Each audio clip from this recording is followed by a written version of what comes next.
crying, boo-hoo. Ooh, I hate this so much. Why, Lord? Why me? Temptations was high. You can call it manifesting. You could call it changing your life. Whatever the fuck you want to call it. It doesn't matter. Your state of being is very important on that journey. When I'm out with the dreads. When I'm out with the dreads. Once again, I pulled out a journal and I. Hey girl, no fluff, no random stuff. Let's just get into it. Alexa, pause.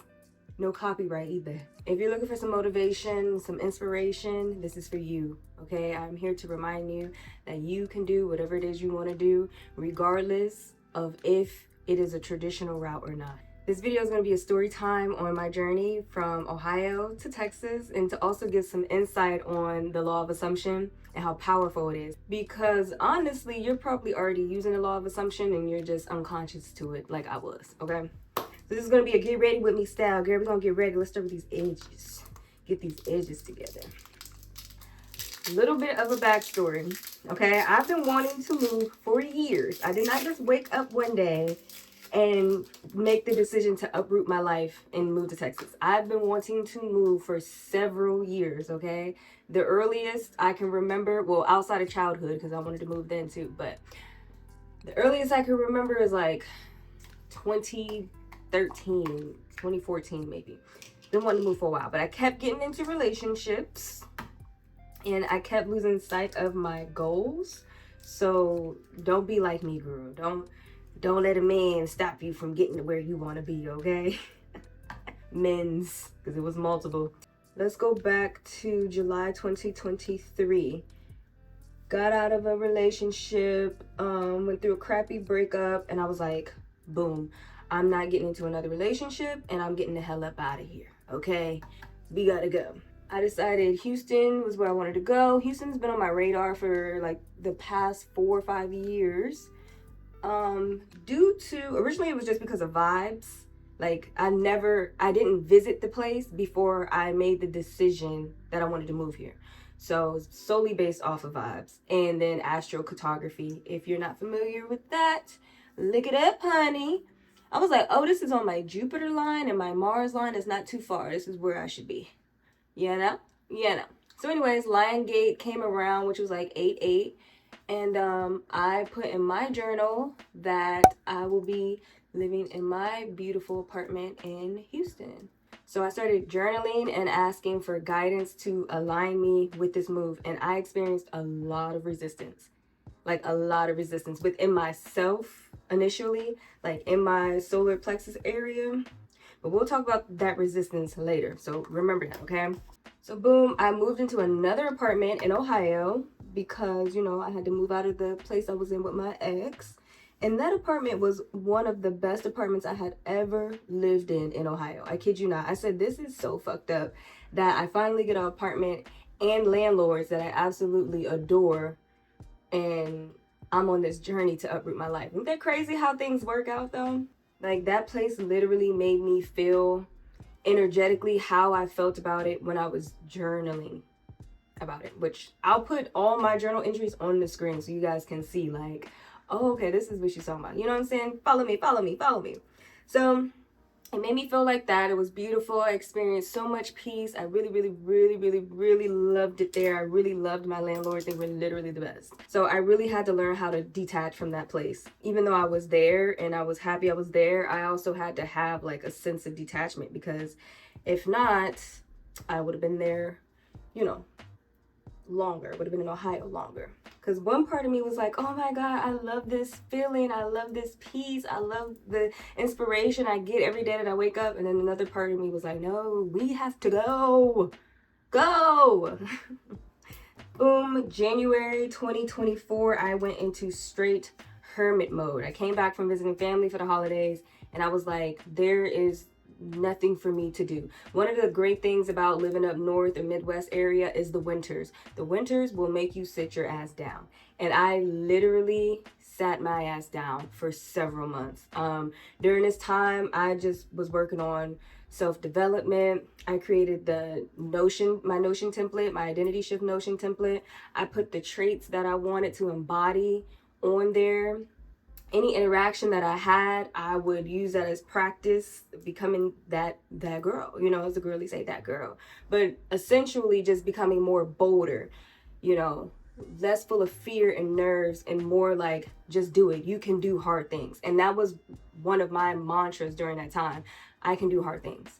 I can do hard things. I remember my best friend and I was like implementing these practices in, and one of them was a cold shower, and I would be like, oh, I can't do this, and I'd be like, no, I can do hard things. So I'd be under the cold water like, I can do hard things.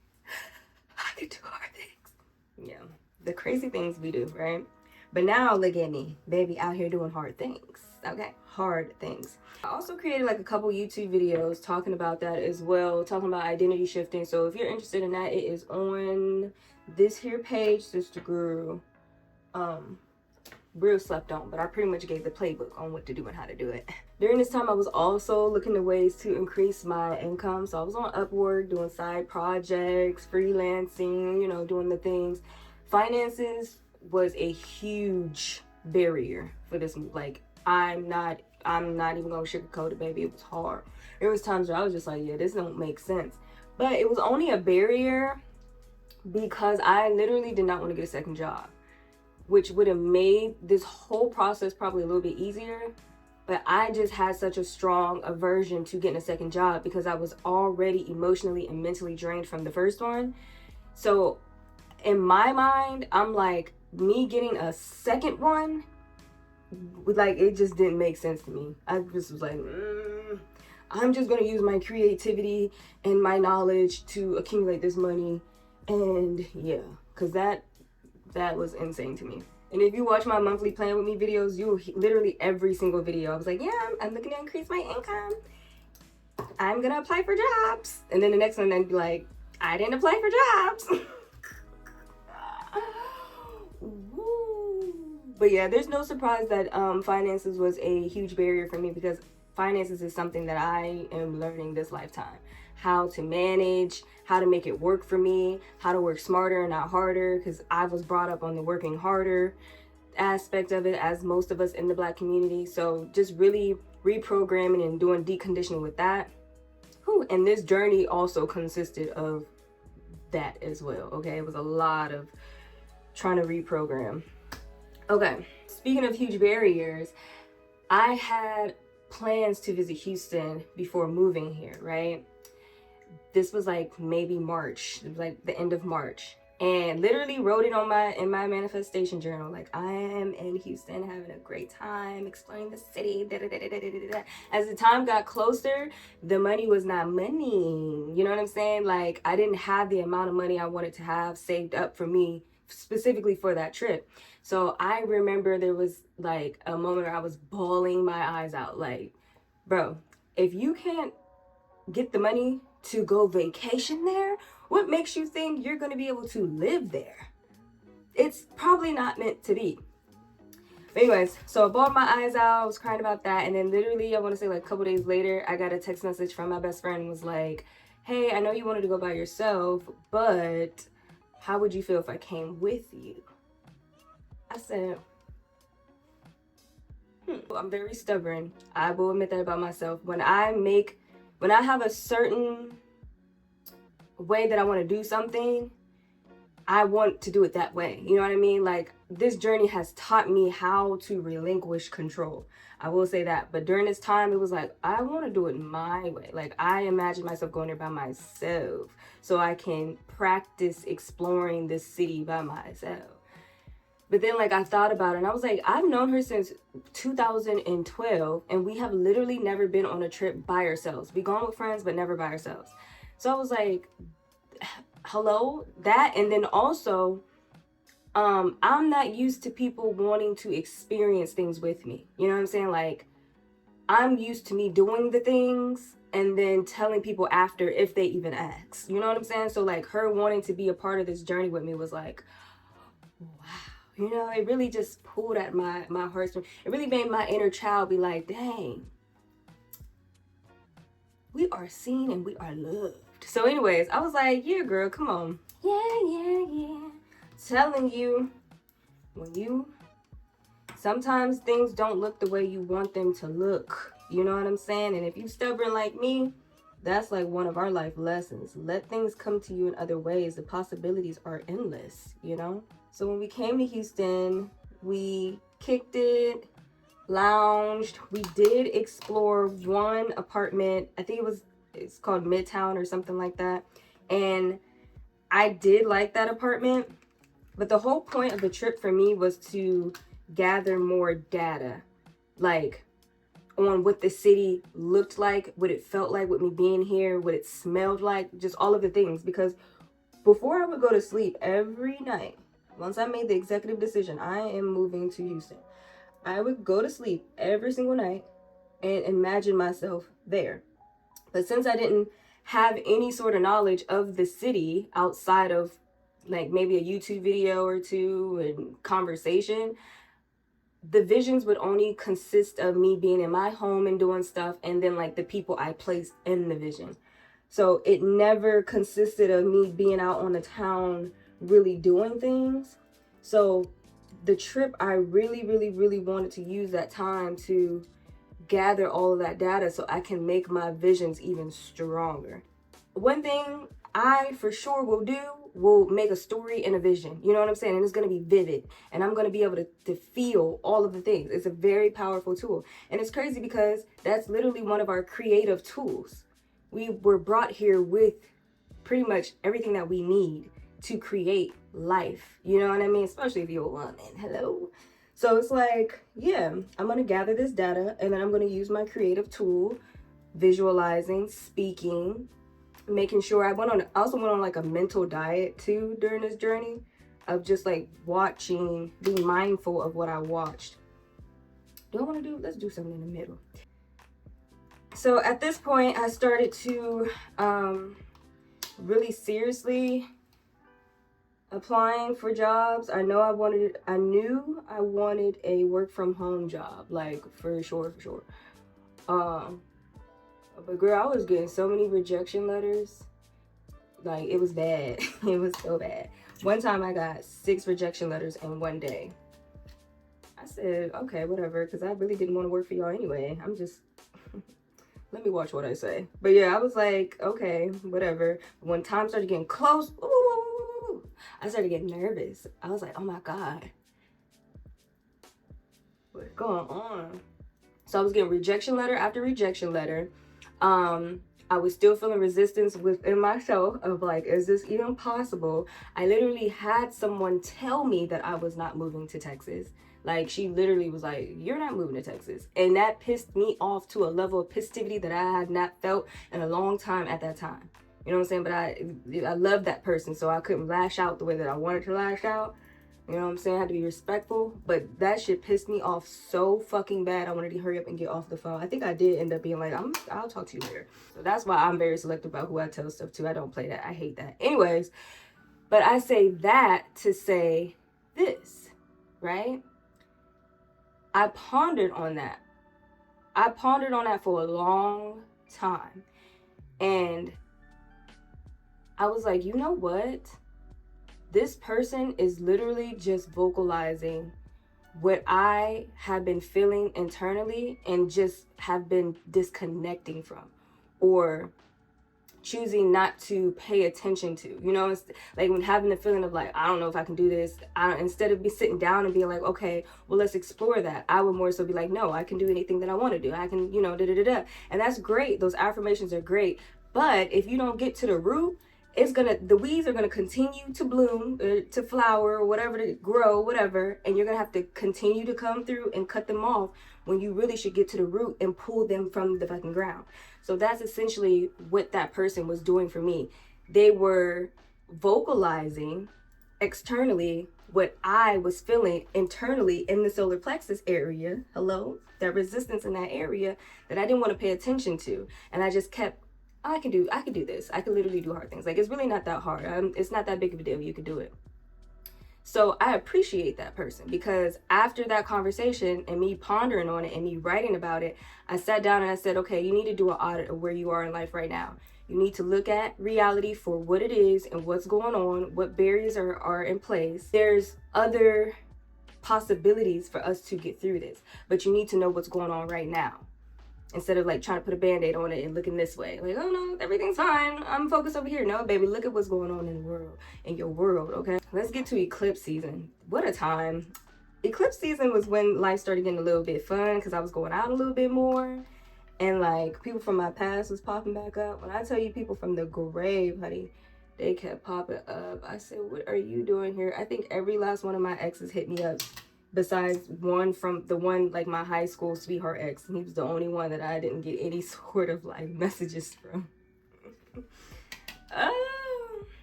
But the exes was popping up. I won't go too deep into that, but what I will say is there were moments where I literally had to prove to myself that I am who I say I am, and I'm going to do what I say I'm going to do in regards to this move, right? Temptations was high. When I say temptation, I don't mean popping this coochie, okay? Because during this whole duration, I have been celibate, okay? And that was on purpose because sexual energy is creative energy.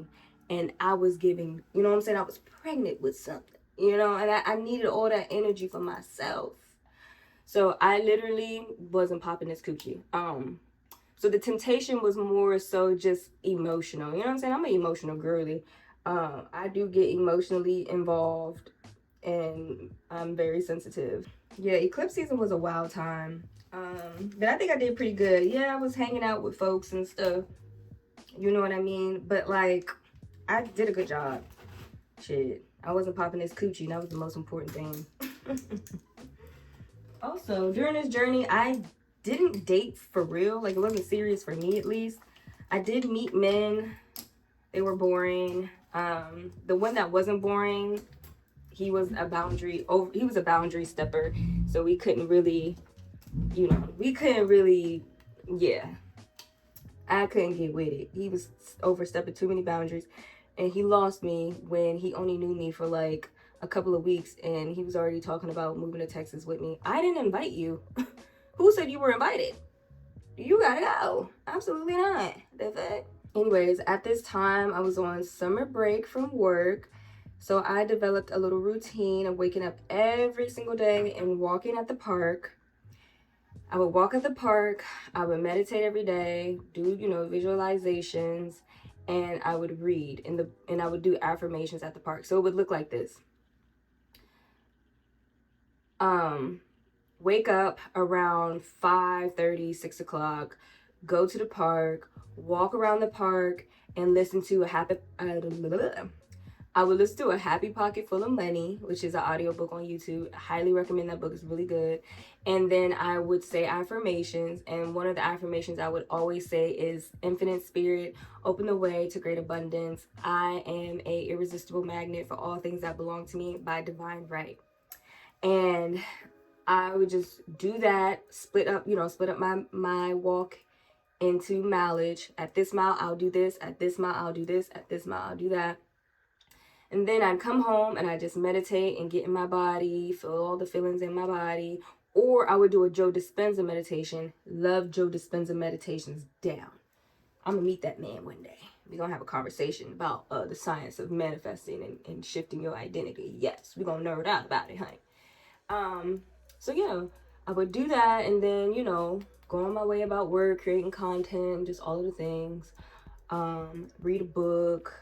The summer was really boring. I'm not gonna hold y'all. I did not have like this fun out kicking it ass summer, and I'm okay with that because I knew where I wanted to go and what I wanted to do. So I was okay with just sitting my ass down. I think I started hanging out more towards the end of the journey. Like, yeah. During this time as well, one of my homegirls, which that's a different story for a different day, she got approved for her apartment down here, right? And we had not talked about, okay, quick backstory with that. When I would do my visuals, I would literally put people in my visuals, right? So I had this neighbor, her name was Amber, and she had a dog, and we would just come over each other's house and kick it and eat and watch each other's dog, blah, blah, blah.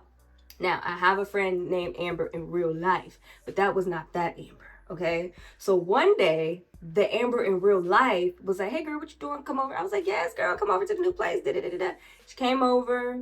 We was having a conversation, and she had mentioned that she wanted to move to Houston. And that's when we found out that we both wanted to move to Houston. And I literally told her, like, girl, you ain't gonna believe it. I was literally like having visuals of like this girl, Amber. It wasn't you, it was like a different Amber. I think I just couldn't think of a name. You know what I'm saying? I don't know why I came up with the name Amber, but I'm like, yeah, that's so crazy. She's like, yeah, girl, that is so crazy.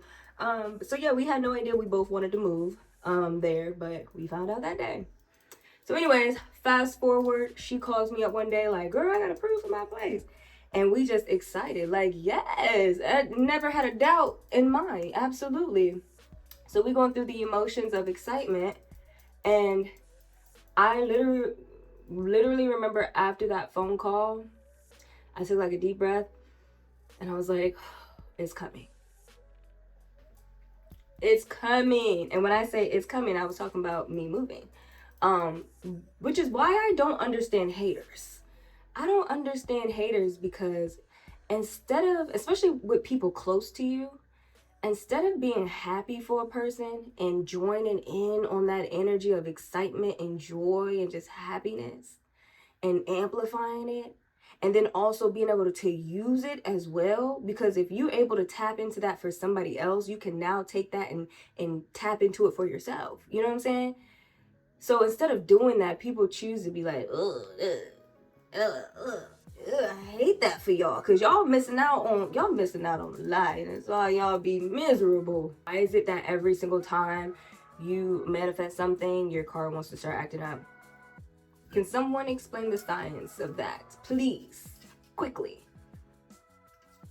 So this car acting up, I start going through my emotional wave of like, fuck, like this sucks. Because I was taking my car down there. I'm packing, in my head, I'm packing up my car and we're driving down there, 21 hours, let's do this. So I'm like, if my car is acting up, what am I gonna do? I'm not in a financial position right now to even get all of this fixed, bawling my eyes out, because one thing about me, I am a crier and I'm a napper.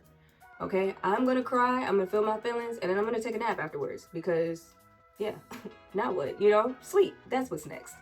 I literally remember bawling my eyes out and calling my homegirl after like a night of kicking it with the girls, having a good time, drinking margaritas, we doing karaoke, we just having fun, and I instantly like pull it to my place, and sadness just overwhelms my whole body, and I start bawling my eyes out, snots, just sadness, agony, and pain. And I'm like leaving a voice memo for my homegirl, like, girl, I hate this so much, like this sucks, I'm just ready to go, I'm not happy here spiritually, like I enjoyed my people, you know what I'm saying? Like I really feel like living in Ohio, I made the best out of my situation. There were, like, I enjoyed my people, I enjoyed my job, I enjoyed my apartment, but that's all I had. You know what I'm saying? So just being there was not a good time for me. So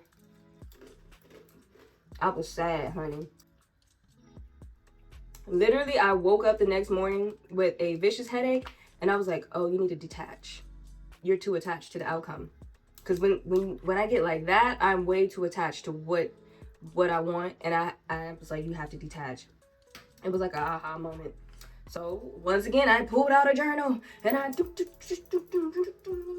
know what I'm saying? Just doing the things, getting in my bag, getting in my writing bag. All right, how we gonna detach? We gotta learn how to detach, because at the end of the day, it don't matter. You got the end goal in mind. It's so many possibilities of how this could go. So don't be attached to how you want it to go. You know what I'm saying? Just in my bag, girl. Just really in my bag. Because our brains can literally only fathom so many ways to do something. So anytime something would happen, I would just constantly remind myself, okay, so many possibilities, let's see how this plays out. You know, do what I can, take the actions that I know that I can take, or what I think would fix the problem, and then just let it go. Let's see how this goes, you know. Did that a lot during this journey. And things would just work themselves out. Like, for example, the car situation, someone paid to get my car fixed for me. I ain't got money to get that car fixed, girl. So damn, but somebody paid. I ain't have to pop no booty or nothing either. It was just out of the kindness of his heart, and I still to this day really appreciate him. Speaking of actions, during this time I was also selling all of my furniture. So this was what, like the end of July, middle of August, selling all of my furniture, because if you stay ready, you don't have to get ready. And I knew I was ready to go, so let me get rid of all this stuff. I still ended up having to give away a lot of stuff and throw out some stuff, but I sold a decent amount of things. Enough to put into savings, have enough money for travels and savings, okay? Because mind you, during this time, girlies, I still only had one job, because we get paid through the summer. Well, I get paid through the summer the way I set it up. So I would still get paid through the summer, but that was it. And UGC and freelancing, but that wasn't like the bulk of my income. That job was the bulk of my income. So I still had bills to pay. So I'm, you know, putting aside what I can put aside, and from the checks, and then, you know, from projects and stuff. But girl, I wasn't making crazy money to move here. I wanted to save up $7,000 to move here. I did not save up $7,000 to move here. Sometimes you just gotta do it, shit. I'm gonna insert some clips for this next part, because I started to have those tough conversations with people to let them know that I was leaving. I just got done having a conversation with my landlords. Shout out to my landlords for being amazing. I literally have the best landlords in Ohio. Yeah, I said it, the whole state. And they just essentially told me, hey, whenever you decide, let me know. Because I was telling them, I think I might leave next Friday or Saturday. And they were like, okay. And I still have to talk to my supervisor again.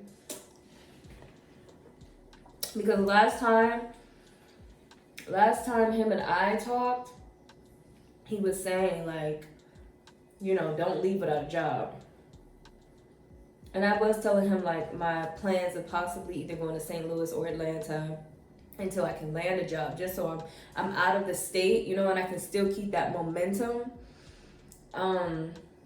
He was like, you know, I support your decision either way. Don't worry about it, you know, in regards to my job. He's like, just let me know. You're a grown woman. You say, hey, so I've decided that I'm leaving this Saturday, and I just wanted to give you a heads up. Thank you for the opportunity. Like, it's not that hard. Okay, let's do it. Let's do it. Okay, I wanted to talk to you about the decision I made. Okay. So I decided to leave this Saturday. Okay. And I just wanted to, I want to talk to you about it in person as well, but I wanted to talk about it now because it's Sunday. That's like less than a week. So I wanted you to be able to, you know, just inform you. Okay. Yeah. Okay. Well, good. I'm glad. Go ahead. I still feel the same. Awesome sauce. Going after your dreams and goals, and you know, just be great. Wherever you go, you know, whatever you're doing, do it and be great. You know. So yeah, you have my blessing. Just go and be safe, and you know, work hard and absolutely. So, had them conversations, girl, and then I drove to Missouri, which wasn't bad. I can do that drive in my sleep. I drove to Missouri, and now the plan was to stay there for like 2 weeks and then dip out, right? I ended up staying there for a whole month. And I'm glad I did, because I got more done there than I have in all the months leading up to September. For example, I went ahead and got the Fulfilled Her Accountability group up and running. So if you're looking for a community of women who utilizes spirituality, the law of assumption, and psychology to help us get to our goals and elevate our lives, then check out my description. It'll be open to the public in November. And then what else? I did some side quests. I did a fashion show, which I've always wanted to do. Walk into a fashion show. What else? Spend time with the family. I wish we would have been able to spend more time, but it is what it is. Some real good conversations with my mama. I really wish I could get my family to start a podcast on me, because my mom and I, we have real good conversations, like deep conversations, and my grandmother is hilarious. So I feel like we would probably get canceled, but it would be worth a try. You know what I'm saying? Like, that would be a good time. While in St. Louis, I was still doing the daily habits that I told y'all about. Never stopped doing them. Then I finally decided on an apartment like a week before the end of September. My homegirl, who was here already, who got approved for her apartment, she did a FaceTime tour with me. And I was like, okay, bet. You know, I liked the amenities. I liked the high ceilings. And the address was the same address I had in Ohio. Like the numbers. So I was like, That was literally the only apartment I applied for. And I got approved for it. I got approved for it. And then I let everyone know, okay, y'all, I'm leaving in a week. You see the theme here? A week. I was like, I'm leaving in like a week. And they were like, okay. So we did as much as we could in that week. You know, I did my side quests and stuff. I really liked St. Louis. I'm not gonna lie. If I wouldn't mind living there. Yeah, I wouldn't mind living there because the energy there, I've just felt so focused there. I felt so mentally rejuvenated there. So I would not mind living in St. Louis. Oh my gosh. And the men were fine there. Just locks. When it with the dreads. When it up with the dreads. When it that with the dreads. Hey, when it that with the dreads. Thinking you mighty fine. Oh, they look good there. I said, ooh. And that's I don't really have a type, but I really do like men who have locks, who keep their hair up. Like, it just really does something to the poom poom. So I got on that, went ahead and got on the road for 12 hours to head to Texas. This ain't Texas. You can't hold on. That drive was the worst drive I've ever done in my life. I would not recommend that. 0 out of 10, do not recommend. And the thing about it is I couldn't sleep the day of, so I ended up leaving at 11 o'clock at night, which was, my plan was to leave at 12 so I can get to Houston at 12. And the whole day I could not sleep. And then I underestimated how much I had unpacked out of my car, so I had to reload my car back up strategically. I still left like 2 plants and some other stuff behind that I had to get mailed here. So me leaving at night was just not the vibe. I was seeing stuff. It felt like things were like moving in the sky and shit. It was just, and I stopped at a gas station to get like an hour sleep barely, because I was like scared, you know what I'm saying? So I got a little bit of rest and then I got back on the road. But I was fine once I got back on the road and the sun started coming out, you know. It was okay at that point. But driving at night, oh no, honey. Because some of those places some of the cities I went through did not have street lights. So I'm dependent on my headlights, and my headlights are not that bright. It was not a good time. Do I look orange? Is this orange? I love makeup, but I hate makeup so much because it's so easy to be blind to if something looks a mess because it's your face. Girl. The traffic in Houston is shitty, terrible. 0 out of 10, do not recommend. My nerves were so bad driving through here to get to my apartment complex that I thought my car was shaking until I stepped out of the car and realized it was me. I was shaking. I was shaking like a stripper. Like internally though, because like my hands wasn't like, but like my body was just like scary. My nerves still be bad driving here. I'm not even gonna hold you. But I've only been here for like 18 days, you know, so I still need to get accustomed to it. But shout out to a Zulu for getting us here safely, and he's still doing his big one. Love that. Love a Zulu. That car used to be on my vision board, you know what I'm saying? So I gotta make sure I take good care of my baby. You know, the law of assumption says that you need to just act as if you already have the thing. How would you show up if you already had this thing? That's how you need to show up, okay? And identity shifting is essentially just developing the characteristics, the personality of the person who has the thing. Combine these two together, girl, you're good. And then understand the laws of the universe so you can see why things are playing out the way that it's playing out, so you're not so wrapped up in it, in the external world. Girl, what? You're gonna be unstoppable. I'm gonna overline my lip a little bit. You know what I'm saying? I feel like if Beyonce can overline her lips and y'all don't say nothing to her, yeah, I'm gonna do mine too. It's either that or lip filler. You know what I'm saying? Which I am still gonna get. I think I am gonna get lip filler. Not gonna hold y'all. I just want to see what it look like. Now that I'm here, I'm still doing my daily habits, just a different goal now, which is me aligning with opportunities. And I love it. I love consciously manifesting. It's fun. It is fun. Like, you can't, once you, oof, girl, it's just fun. It's my jazz. I love talking about it. I love helping people with their dreams. I love like studying different things about it. It's really my jazz. And it's free. Hello? Anyways, girl, I'm here now. I'm ready to make a name for myself. I might even change my name. Not gonna hold y'all. I was thinking about that a lot. But I'm ready to make a name for myself. And I'm also ready to have fun. I'm ready to date again. I am gonna start dating now. I'm ready to make this money. Hey,